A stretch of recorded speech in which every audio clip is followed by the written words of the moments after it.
Welcome to Conversations with the Black Girl Blogger podcast, where you will hear amazing human interest stories from everyday people. They will inspire you, they will encourage you, and they will help you to overcome all of what you are going through in your life. I am your host, Aisha Morgan, and let's meet today's guest. In today's episode, I got to talk to 4 of my very good friends from college. We dive into all things natural hair. We do discuss how other races perceive our natural hair and how we are treated when our hairs are in different styles by other races. This does not mean that any of us are racist. However, we are pointing out our experience with those races. This was actually a great conversation that ended up being a part 1 and a part 2. So enjoy part 1 of our conversation about natural hair. I am here with 4 of my very good friends, some of my favorite people from college. We are tri-coastal right now. We've got East Coast, Central, and Cali all represented on one call. And so I'm going to let you ladies introduce yourselves, and we're going to get right into today's conversation. Go ahead, Serina. You're a returning guest. Hi, I'm Serina. I'm residing in Los Angeles, California, and we all know each other from Houston, right? University of Houston track and field team. Hi, I am Magenta. I am also in California, but I'm a little bit further south. I'm in San Diego. And yes, these are the track homegirls. Yeah, these are the homies. So I am Jasmin. I am in Katy. And of course, I was a teammate with these lovely ladies at University of Houston. And where's Katy exactly? In Texas. It's in Texas, Serena. Jesus, fix it. Hater. I'm Tara. I'm a little sleepy. Phoning in from New Jersey, also part of T5T University. That's what I'm talking about, T5T. So we are on the call today to talk about natural hair. And if you are tuning in on our YouTube channel, you could see the array of textures and styles between all of us, which is why I am glad that, we were able to do video so that we can kind of talk about our stages. So I became natural in 2007, I think. Maybe before that, maybe 2006. My sister encouraged me to stop perming my hair. So what I did was wore braids for ever. Didn't have my hair out. And then one day I was like, you know what? I'm just going to go for it. I knew nothing about taking care of my hair in its natural state, which is sad, but I didn't. And so I took my braids out and I just chopped all of my straight hair off, and I had a little bitty fro, a legit little bitty fro. And I remember going out with my cousins, a club, and I it didn't bother me. And at the time, I'm glad I was older when I did it, because people were making comments about my hair, negative, not positive. Oh, wow. And staring at me. I'm like, that is so weird. This is how the hair grows out of my head, but y'all are really tripping as if I just didn't do my hair. It was weird. And so I ended up wearing my braids again till my hair grew out to where I felt comfortable. And then I think at that point I just stopped caring what people thought. So why don't we go around and kind of talk about, have you ever had a perm? If you haven't had a perm, why didn't you get a perm? If you had a different type of texture that you put in your hair treatment, tell us about that. So I remember having a perm very, very young, very, very young. I just remember my grandmother being a beautician and them saying, kind of my hair was hard to manage. But at third grade, I think third grade was probably the last time that I got a perm. I didn't like it. Okay. So I started that quote unquote natural journey, but I would get my hair straightened. So I straightened my hair, no perm or chemicals or anything, but I straightened my hair until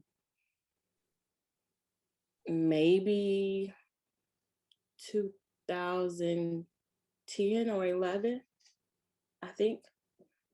Consistently, like every 2 weeks, getting, had a stylist, getting my hair done. It was styled. And then I finally, I don't know, I went through something and I just didn't feel like taking care of my hair anymore. And I didn't want to go to the, I didn't want to go to the beautician. I kind of figured out that it was some nice little curls underneath there if I didn't straighten my hair. So I wanted to kind of explore that a little bit more and see what my hair could actually do if I left it alone from straightening it. So it's been some time in this journey. How about you, Magenta? I can't hear you. You're on mute. That's what I get for muting myself. See, that's why I can't have nice things. So I went natural in 2005 when I was pregnant with my oldest daughter, Ricky. So I was getting braids and I was trying to figure it out, right? Like, I'm pregnant. I don't want to do anything. My body's everywhere. And I just knew I didn't want to do my hair.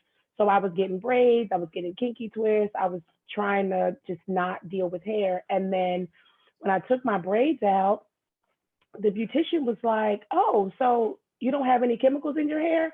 I said, "No, but we about to put some in there because my hair is, I don't know what's happening." And so she was like, "Well, let's try something. You're going to go and I'm just going to give you a trim, go get kinky twist for a little bit, come back and we'll do your big chop." I had no idea what she meant, what she was talking about, but I was like, whatever, I'll give it a whirl. And so I remember I was going to this lady named Toku, and she was like, "Oh, you don't need a relaxer. Your hair is great." But my entire life, I was always told, "This is nappy. You need a relaxer." Right. And then I went back to the natural stylist, and we did my big chop, and she put some products in there. And I looked at it, and I was just like, "Oh, I could do this. I could do this." And I never went back to chemicals. And it blow dries straight. My only main, like, really problem that I have is having, like the type of job that I have, I feel the need to want it to be straight all the time, right? Like, dealing with the patriarchy, I'm just going to straighten it out. I'm going to make it straight, I'm going to do the bob and do the things. But recently, I think maybe the last 2 or 3 years, I was just like, you know what? Y'all gonna get this hair how it comes out of my head. I am going to wear my fro, do this little thing where I just clip it in the back. That's what we're doing from now on. So I am, I guess, 20 years later, no, 18, I don't know, 16 years later, I'm finally, don't worry about me. I wasn't a mathematics major. I am finally embracing the hair that actually grows out of my head without blow drying it and, doing the rods. And finally, it grows out of my head this way. This is what we're doing. Serena, you never had a perm. I actually have had a perm when I was experimenting with my hair when I was a little girl. I had my cousin put one on it just to see if it get straight. I embraced my curly hair young because my grandmother was a beautician, so she didn't allow me to straighten a lot of it. And when I got older, like over 12, I wanted to be like the other girls and have straight hair and straighten it. So over time, that's the only thing I've ever really did is straighten it. Jasmin was the one in college who used to wrap my hair all the time. I love my curly hair. I don't know any other way to be. I just straighten it sometimes because of corporate America, because it looks, people treat you different when you straighten your hair versus curly. Even men do. I did this experiment and went out and seeing the comparison of what people, have a perception to look at you at. But for more likely, most of my life, all of you guys have seen me. I just maintain my curly hair, and I love it. And I don't even straighten it anymore. Probably in the last 5, ever since I have Alex. Actually, I haven't straightened my hair at all. How about you, Tara? Yeah, no, I'm listening to y'all talk and it's bringing back all kind of memories. I think when I was really young when I think I got a relaxer, and I remember my mom chopped all my hair off because and she put I just Googled this picture. Y'all remember Dorothy Hamill, like the skater? Oh yeah. She cut my hair like that, and I remember like being so infuriated, like, why did you cut all my hair off?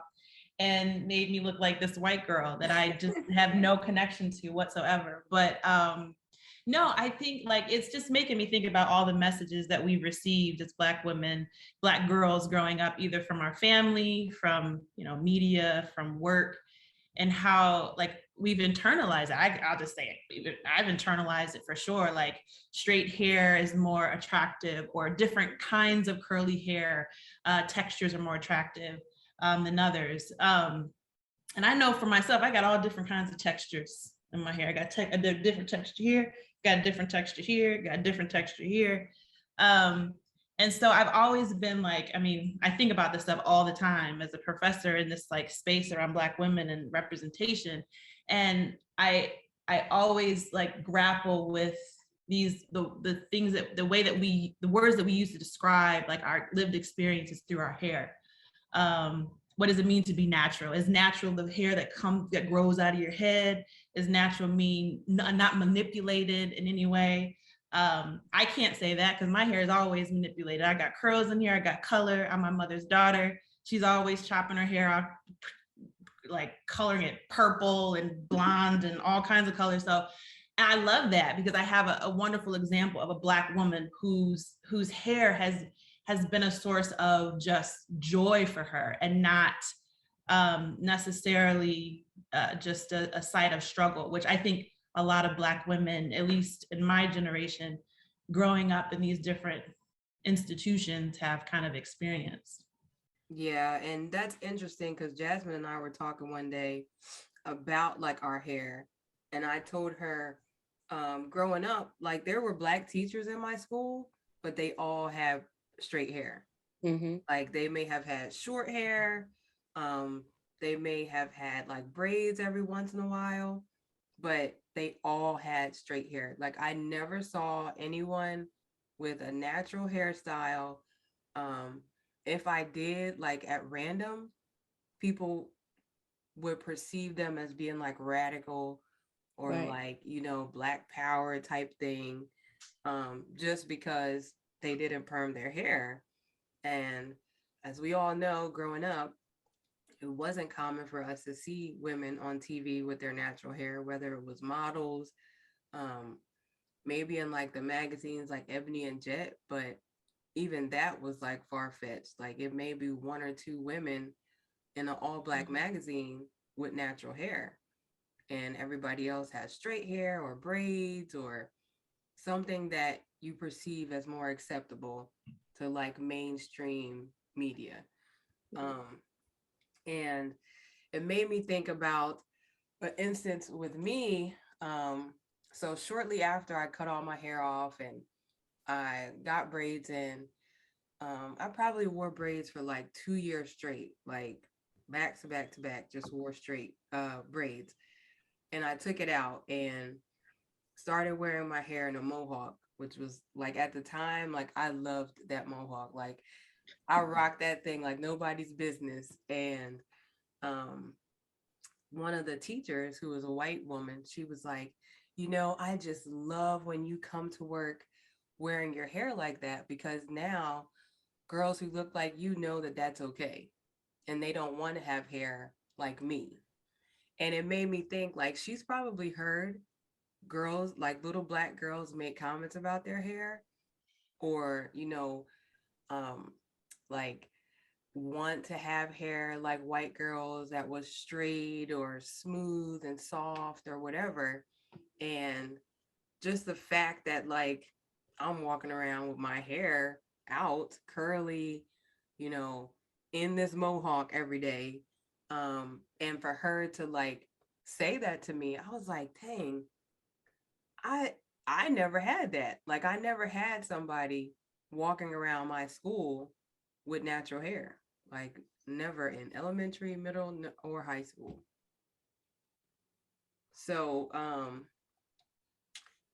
have any of you experienced anything like that where someone kind of pointed out how much they appreciate you like with your natural hair like early on in your journey? So I wouldn't say it was a pointing out of appreciation because I have two girls. I think it was more of a me I trying to identify with them on why they wanted to wear their hair straight all the time, right? Not understanding that I'm going every 2 weeks to get my hair straight without thinking about it, right?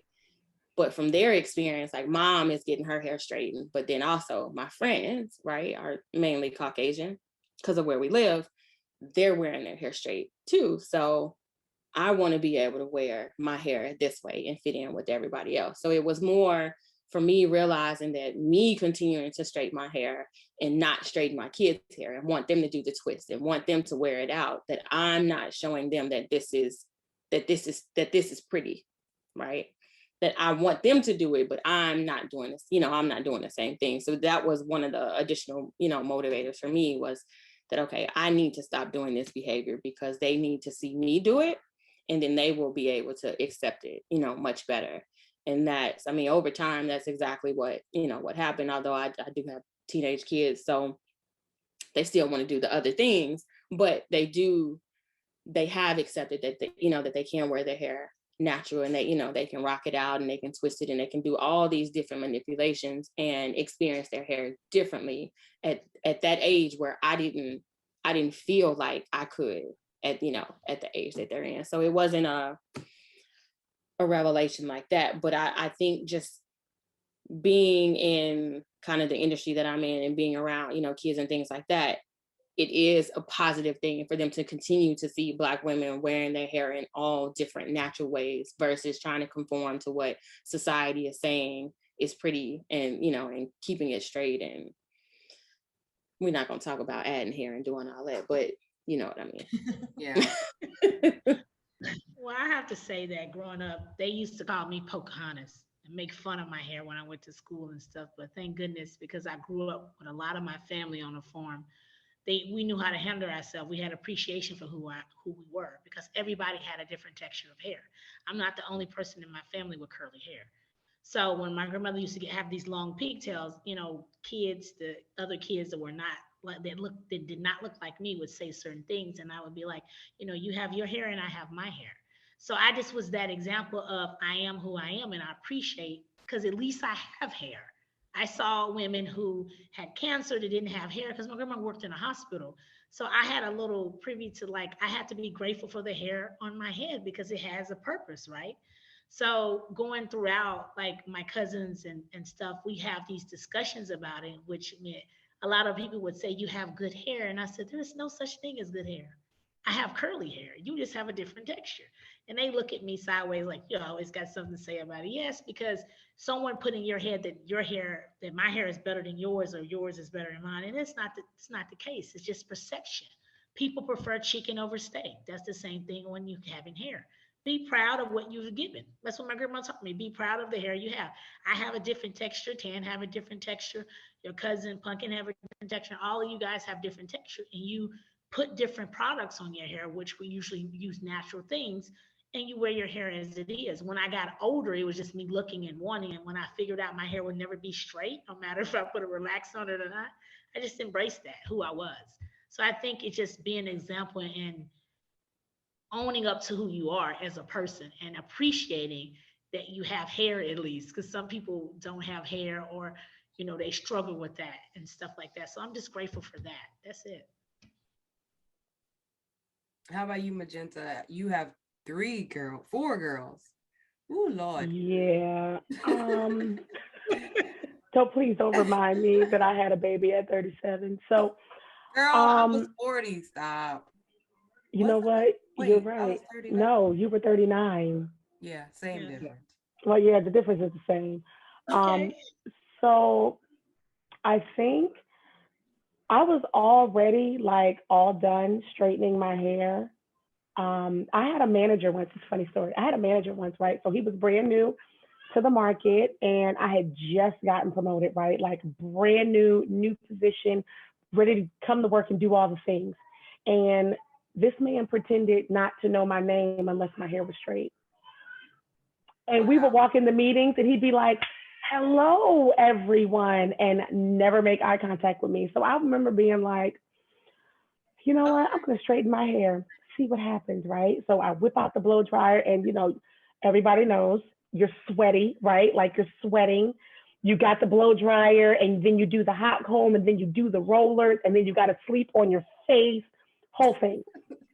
So that next Monday meeting, he's like, "Well, hello, Magenta," and I'm like, "You should just call me Hair from now on because that's the only time you seem to recognize me." Wow. And so I think he was just like, "Whoa, whoa, whoa." Like, no, no, no, that's not a thing. And I'm like, "No, I mean, it is a thing. Like, it's fine. I get it." Right. Or like where I work now, every time I still get sew-ins. Don't kill me. Right. Like, I still get sew-ins. I get braids. Like, and when I get the really, really long hair or like the really, really long braids, they're like, "Oh my God, Magenta, you look so exotic." And I'm like, I just look like somebody that just bought some bundles and sewed them in. Or I just look like, somebody that went and spent 6 hours at a braid shop, right? Mhm. Like it, but I'm still the same Magenta, right? Mhm. So Ricky has a relaxer now. It was a whole thing. It is what it is. I let her go forth and be great. But I think like when it really started to hit home is when I became Destiny and Desaya's mom. So when I got them, Desaya was in first grade and Destiny was in fourth, fourth grade. Yeah, because she's a senior now. And so their mother put relaxers in their hair. And she sent them with braids. And so it was time to get their braids redone. And so I'm taking their braids down and I'm just like, your hair is beautiful. Like curls out of this world. Why are we relaxing these babies' hair? And so, since they were my children now, because I was Mrs. Johnson and the kids lived in my home, it might be bad, but I didn't consult anybody. I didn't ask anybody's permission. We just made hair appointments and we did big chops on the children. And I said, I'm going to need for you to love the hair that God gave you because He doesn't make any mistakes. And you're going to love it, I promise.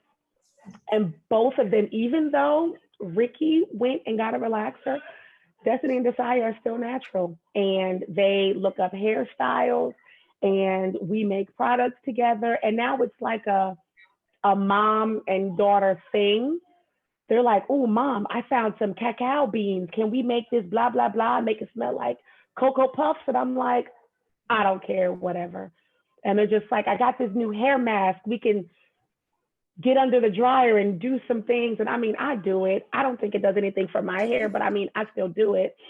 And so the moral of this story is was when I became their mom that it really helped me help someone else be on a journey. And I even asked them, I'm like, "Well, you're old enough to decide for yourself now. Do you want to relax her?"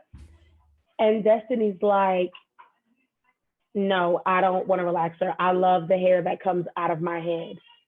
And so, yeah, it was awesome. Awesome. Nice. Good. How about Yeah. you, Tara? Because you have been in so many different avenues of like the education field and different populations of people, from little kids all the way to adults in college. So how do Yeah. you think that journey for you like kind of impacted your students or whoever you interacted with? Yeah, I was, when you are talking, I was thinking about when I first moved out to New York, shoot, 12, 13 years ago. And I remember it was me and my mom, we were looking at some apartments out in Brooklyn. And I think I was coming from California at the time. I went from Ohio, Texas, California, New York. And so I remember walking the streets of Brooklyn and being like, oh my gosh, all these Black women with these big afros and just loving it. And I was like, this is different. I didn't see that in California, didn't see it in Texas, definitely didn't see it in Ohio. But in New York, there was like this acceptance around come as you are, wear your hair as big as you want, wear as much hair as you want, wear it as curly, as puffy as you want. And I just remember that moment and thinking, oh, great. Now I can wear my hair curly now and it not be, I won't be looked at differently or expected to wear my hair straight just to show I have some length. Because I remember there was always this thing about shrinkage, or still is about shrinkage. And I just never got that same sense, especially like being out in California. And I'm sure Magenta and Serina, you probably could speak on what it's like in California. But I just know when I was moving in these different geographical spaces, I just noticed that the way that I wore my hair was just different according to the environment that I was in. So now I'm kind of in this old lady phase where I'm just like, I'm gonna wear my hair anywhere I want to. I'm gonna wear it curly, I'm gonna wear it straight. I'm gonna put braids in, I'm gonna put little white lady little clip-ons in. I don't care. And I have to say that I think I owe a lot of that to my mom, again, because she's just been this example for me as someone, a Black woman who just does whatever the hell she wants with her hair. No apologies, nothing. And I'm just still in awe of her, just the way that she carries herself and the way that she not just her hair, but head wraps and everything. She's teaching me how to wrap my hair with head wraps and everything. And I just think that's just important, that kind of mother-daughter relationship. I'm on the other side of it. But I think it's when hearing you all talk, Jasmin, you talking about your daughters and Magenta, I definitely can see, the importance of like modeling that pride in who you are, what your hair looks like, and so on. So yeah. Yeah, I agree. I mean, for me, my sister was kind of the same way. Like, she decided this is how she's going to wear her hair.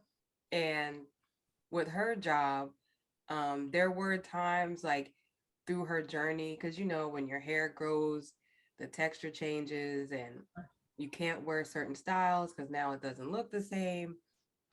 Hence why I don't wear my mohawk anymore. I'm so sad. I be wanting to cut my hair, y'all. When I see pictures, I'll be like, I gotta figure out how to tuck this thing. But yeah, so she would end up getting like twists or braids with additional hair for her job.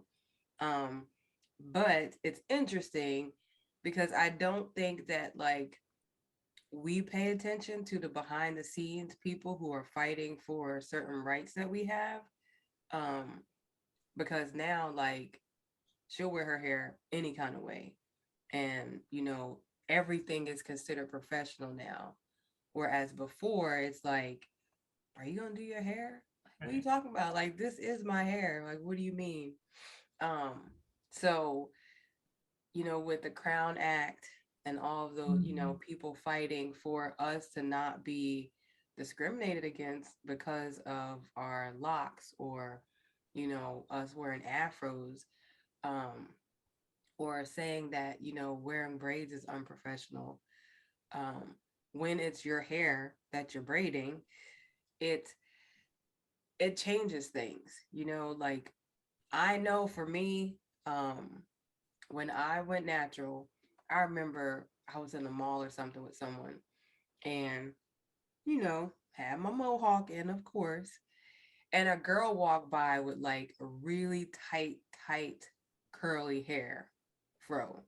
So you talked about shrinkage. I'm sure her hair just shrunk down into a tighter afro. And my friend was like, see, that doesn't work.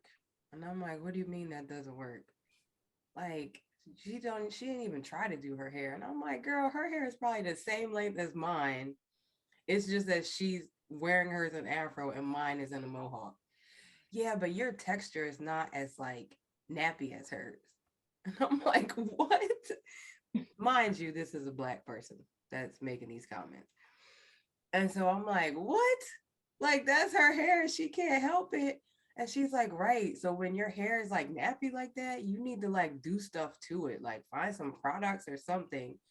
And I just remember thinking, like, damn, that's how these people felt in the club when I walked by with my little tight afro.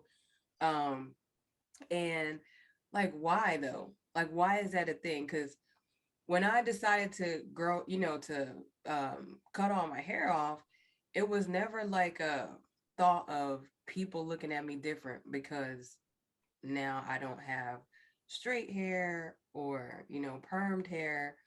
Um, but they did, like Serena said, like guys would be like, is that how you wear your hair all the time? What are you talking about? Like, this is my hair. Like, I'm not about to change it for you. That's one thing. Um, but like you just notice subtle things. So I would have my braids in and more people would approach me as opposed to when my hair was in an afro. Um, Even when I had my mohawk, more people would approach me than when I had my hair just out. Right now, this is what 15 years of figuring out products and routines to my hair being the way it is right now. But please, like, this was a struggle. Now it's like easy because I know how to manage it. But after having Kingsley, my hair texture changed. I was like, Jasmine, I'm about to cut all this off. Like, I can't, like, this is just too much. Like, I mean, I was in a state where I'm like, I'm about to grow some locks. Something got to give because nothing is taken to this. Like, them hormones took over. I ain't had no edges. I was like, I'm like, no, this cannot be life. Like, you hear people talk about it, and then when you're like combing your hair, you like, oh, whoa, where did that come from? Yeah, that shedding, that stuff is real. And it don't be like when you take your braids out shedding. It'd be like, do It'd I be got a bald plump. spot? Yeah. Yeah, it'd be plump. Yes. Yeah. Like, I I am know so people. glad you said that. I am so glad you said that because having a baby late, that's why I have to do it like this. Like the thinning is real Yeah. life. Yeah. Um, and like I joke with my friends, I say, me and my 16 strands of curly hair, but it's real life. And yeah. But you know what I think is interesting? I still haven't really figured out what products work and like, oh, I'm going to do my hair like this and it works every time. Me and Eco are still, well, the Eco with Aloe, we're still in a committed relationship. And I Absolutely. have about 16 pounds, well, at least 4 handfuls on my head today.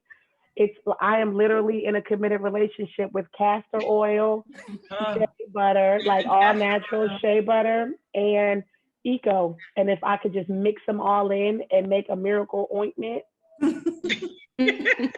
But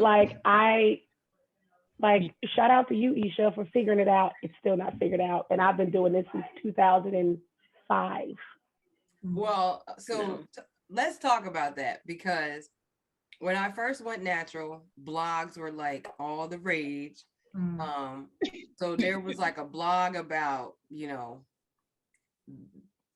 do you call it? The numbers came out. When the blogs came out, the numbers came out. So Oh, 4C, the 3C. 4C, Yeah. 4A, 3B, yeah. all the curl patterns.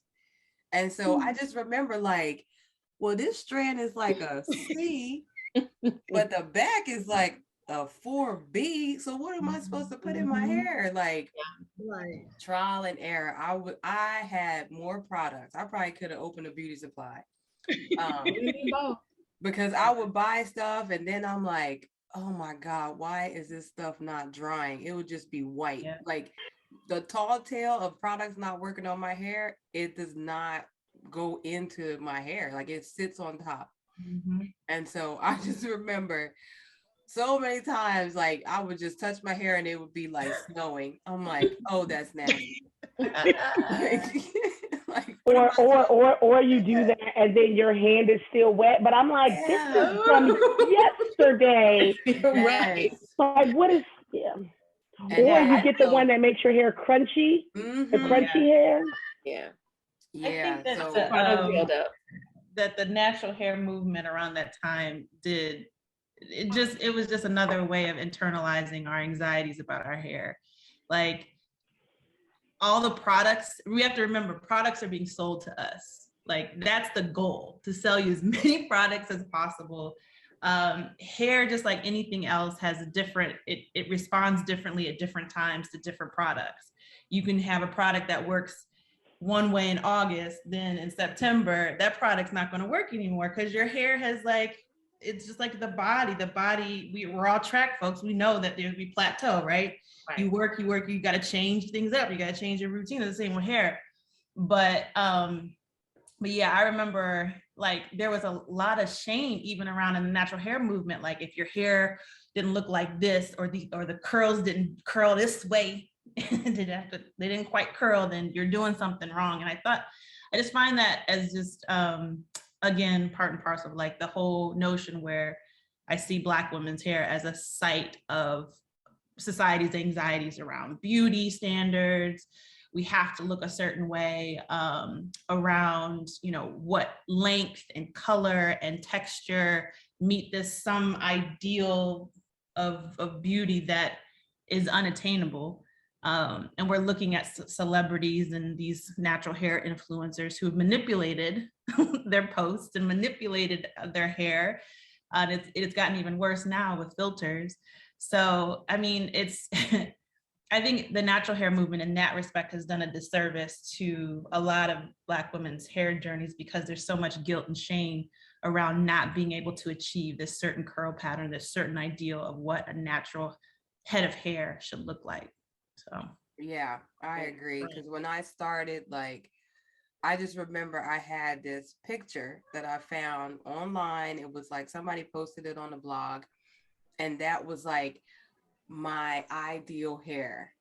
And then later I found out that it was a wig. So like imagine the disappointment. I'm like, well, damn, I would have been really striving. I'm sitting here mixing up concoctions, and I'm like, I'm gonna get it. It's gonna grow. It's gonna twist that way. And yeah, like I went through that phase of like making products, and my bathroom looked like a kitchen. Like I was putting everything in the refrigerator in my hair based off of these blogs, and it was just crazy. But before I had Kingsley, like shea butter, coconut oil, a little bit of water, and I was good. Like, but after that, my hair was like, what are you doing? Like that's about to slide right on off. It's gonna be dry in 5 seconds. Try again. So now I'm a Mael lady. Like I use all their products. Yes. From Jasmin told me about it. And it really does work. Like I'm not even gonna lie. It's like 3 products in my hair. What is it? So immediately after this chat, I'm gonna need you to go on ahead and send the link. I will send it to you. I am all about send me the link.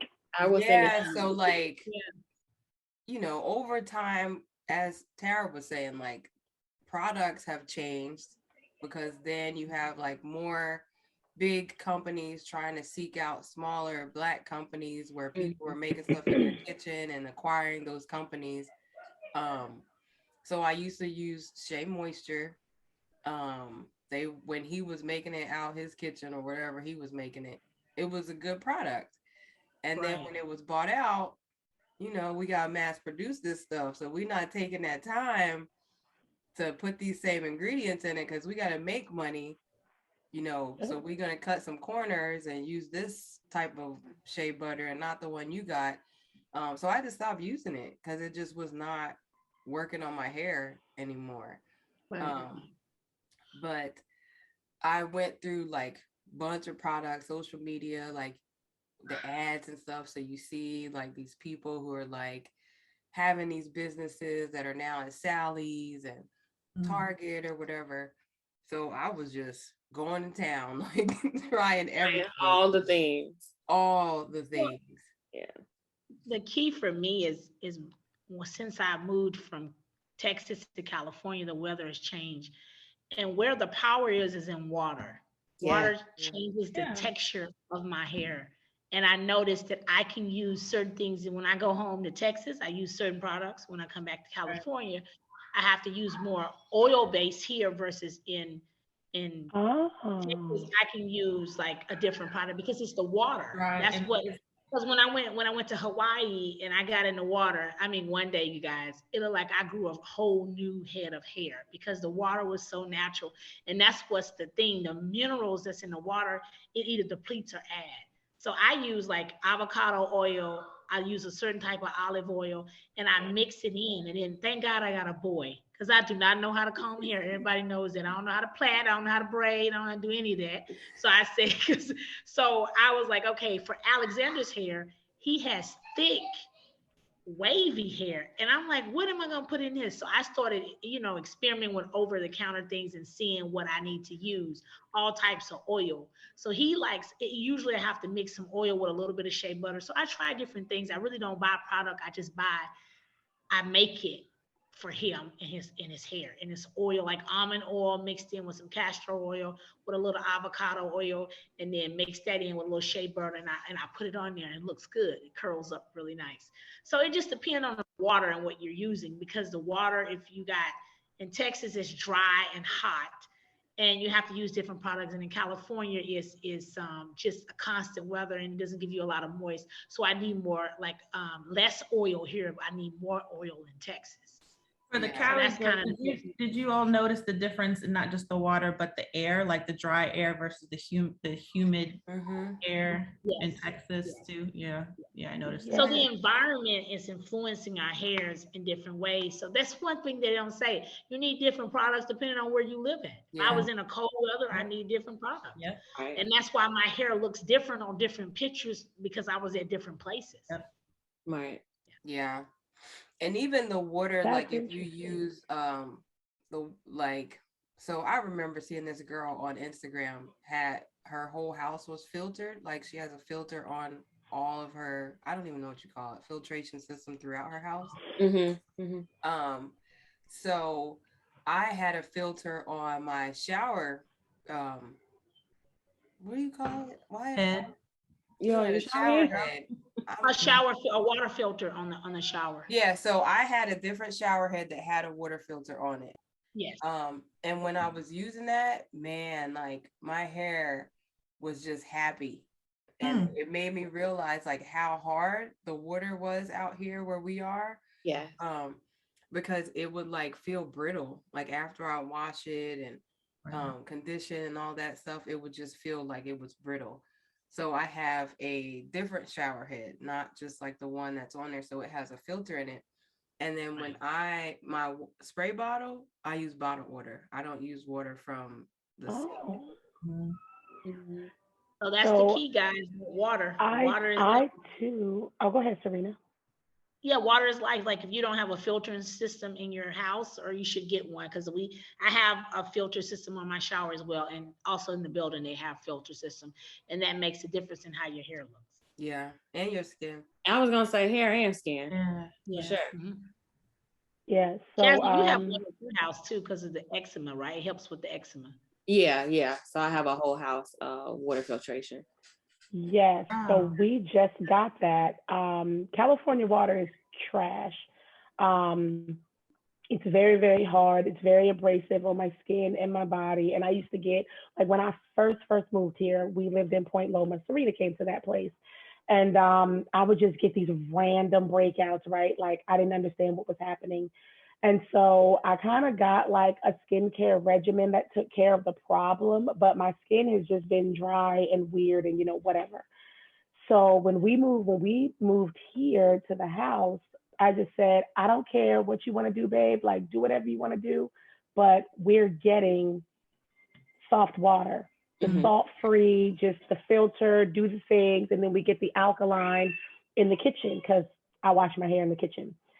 And like it was like literally night and day. I use less shampoo. Yes. My hair feels better. And it's like the conditioner I use, like, I'm finally one of those dime size people with the dime size. I don't need like a half gallon of conditioner. So yeah, that's right on time, Serena, because it wasn't until we got this water softener that I stopped having these random dry patches on me and the children, and it worked wonders on my hair. And what's crazy is I use the same shampoo, the same everything from all four of the places that we lived in San Diego, and it's like a whole new head of hair, man. So maybe I can get like 17 strands now. Yeah. Maybe. I mean, you You'll never know. see a Maybe. difference. Yeah, you'll see a difference in your hair over time. I've never seen a bigger difference. Like when I said I went to Hawaii and I got in the ocean, and I instantaneous within a few minutes, I knew something was going on in my hair. The minerals and my whole skin started to clear up, and I was like, I can move here. I can live here. I love. That is the reason why you see their skins in certain places you live is environmental, and it's they're so natural with the earth with all those volcanoes around them and everything like that, and the water is cleaner than it is here. So all those things matter.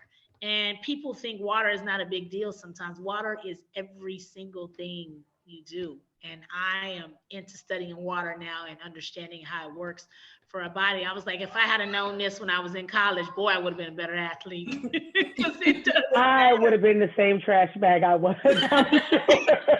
I'm sure I would have been the same. I would have been better. I would have did something. those muscles get recovered a little faster and your mind would have been a little better. Yes, she would have been better. If we could go back in time and change it, we would be better. Only knowing what I know now. Only knowing what I know now. Right, right. I can't go back to that, that 17 Magenta still getting relaxes all the time. I never want to see her ever again in life. Jeez, I never want to see her. She was a nightmare. We loved her too, Magenta. She was a transition. Yeah, we did. We enjoyed that. We loved you. Yep. She was a nightmare. You had to go through those growing pains to get to where you are right now. Praise bless his holy name.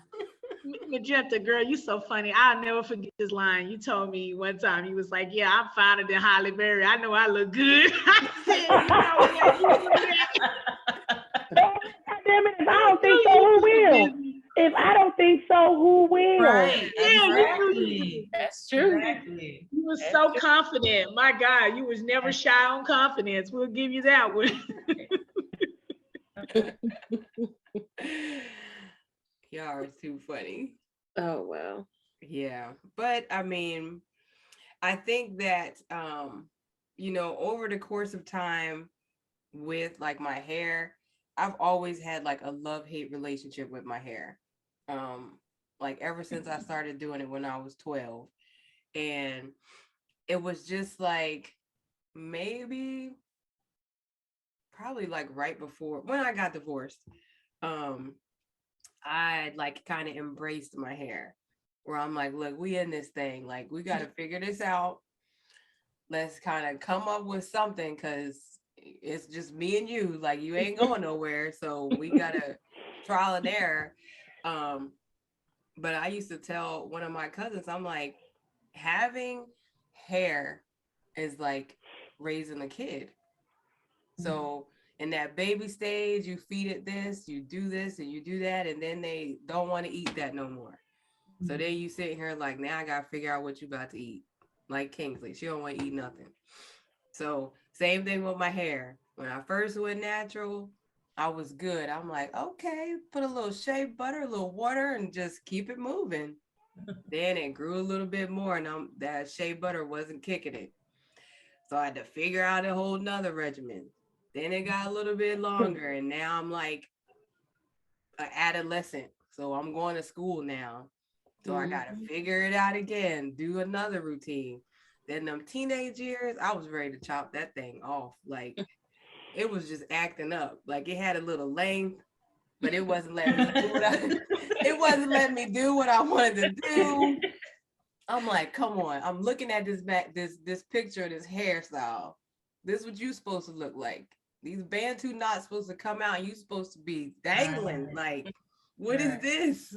I You're can't not stand Bantu cooperating. knots. I was just about to say, not Bantu knots. My thing always look exactly, Tara, cockeyed. Yes. One would do this, one would do this, one would be sticking up in the back. It Right. never worked. I'm like, Never I'm gonna worked. just leave you in the knots. Like if I take you Right. out, it's like you just unruly. You just a bad teenager. You do not know how to act. My hair Right. wouldn't dry in Bantu knots. Yeah. It wouldn't dry. No, it wouldn't dry. Like it took forever for it to dry. Like 2 days. And I'm just like, I can't walk around with these little knots. But see, and then that's the thing. Why? Because you felt like the knots were not an acceptable hairstyle, because that's how I felt. I remember because I was like, I really just want to keep these in because I know they're not ready, but I gotta go to work. Right. And in my head, I'm like, I can't be walking around with these horns coming up out my head, like going to work. But really, like, why not? Yeah. You know what I mean? Like, looking back, like you think about the messy bun that white girls do. Yep. They don't You know what? don't comb their hair half the time, and like they'll just sit there and take a pencil and wrap it up and stick it in there. Hair be just whatever, and that's cute. But if I come out my house with my hair, you know, in its natural state, it's like, oh, you didn't have time to do your hair? Like, what you mean? She got a pencil in her ponytail. Like, and her like she didn't even like, it's like she didn't even comb that. That is all rat's nest in there. Exactly. I can't just like wear my regular fro and like, you know, do the shoelace thing. I can't do that, but she out here with a bird's nest and a pencil. Right. Exactly. I think smelling like a wet dog because they ain't dry their hair. They hold back of their shirt be wet. You like, and I'm over here worried about my little drips on my shirt from my hair being not all the way dry on my wash and go. Oh, I really feel like, all right. I really feel like for me anyway, I won't speak for anybody else, but for me, I felt like that was a multi-level issue for me, right? Like it wasn't just about my hair, right? So my Bantu knots, I knew they weren't dry. I had been under the dryer for a day and a half, it felt like. And I'm just like, oh my gosh, I have things to do. So it wasn't necessarily just about the hair. It was about the invisible audience, right? Like Black women, we already have so many other things to overcome before you even look at the hair. Like, first, like I have to do so many other things, right, to deal with the outside world. That's just another thing that I now have to deal with. Right. So I just want something to be palatable for everyone else.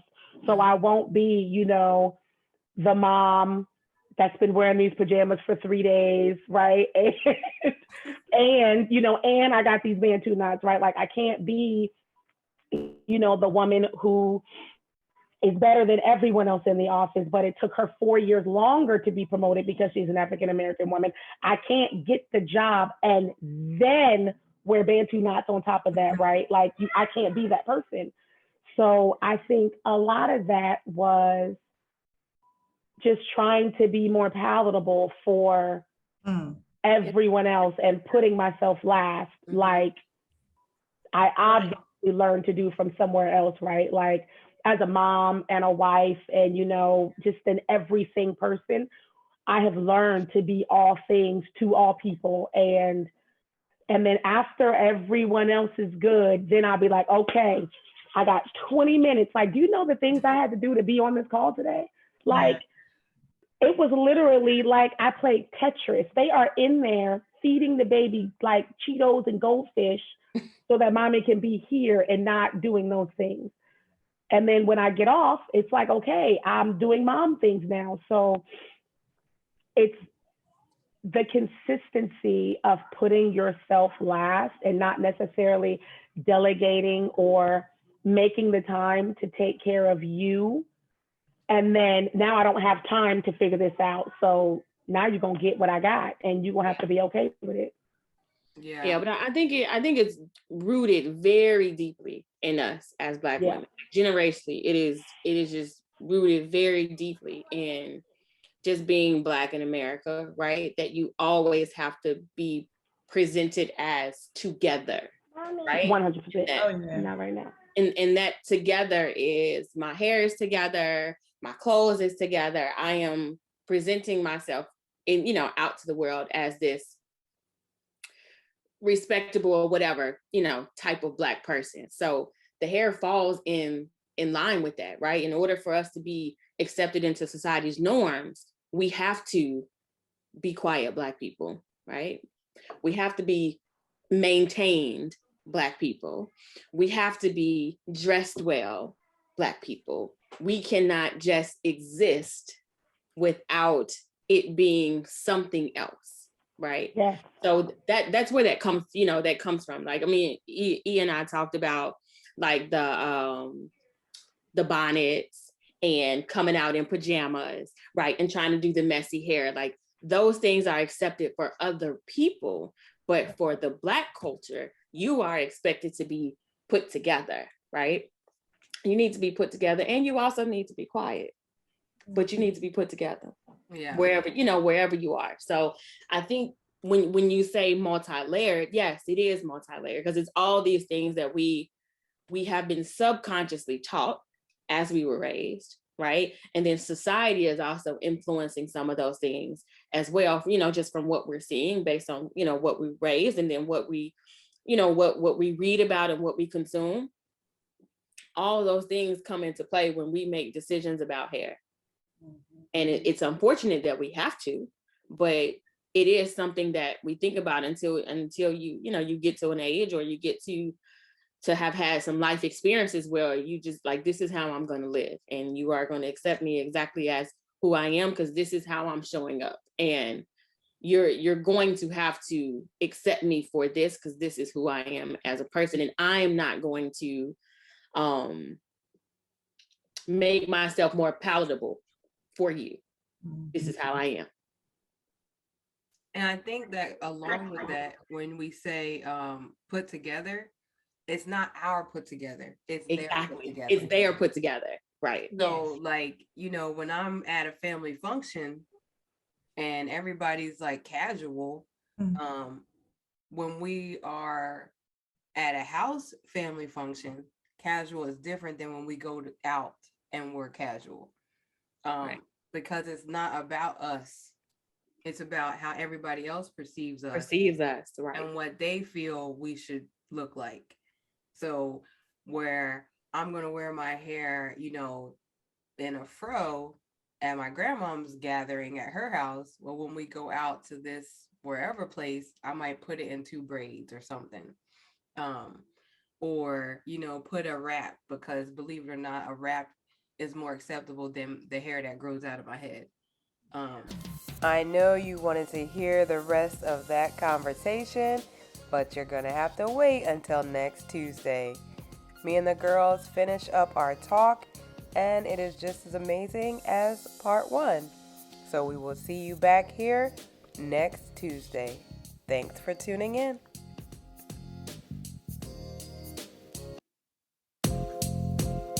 And that's a wrap on another amazing episode. I know that you were just as inspired as I was after listening to that conversation. And to let us know how we're doing, don't forget to leave us a review, like, share, and follow the podcast. Also, make sure you follow us on all social media platforms at The Black Girl Blogger, and check out our website, www.theblackgirlblogger.com. And the most important step, make sure you share the podcast with someone you know, and tell them to share it with someone they know. And if you know someone who has an amazing story to tell, or if you yourself would love to tell your story, leave us a message on our website or any of our social media platforms so we can reach out to you and have you on the podcast. Until next time, peace out.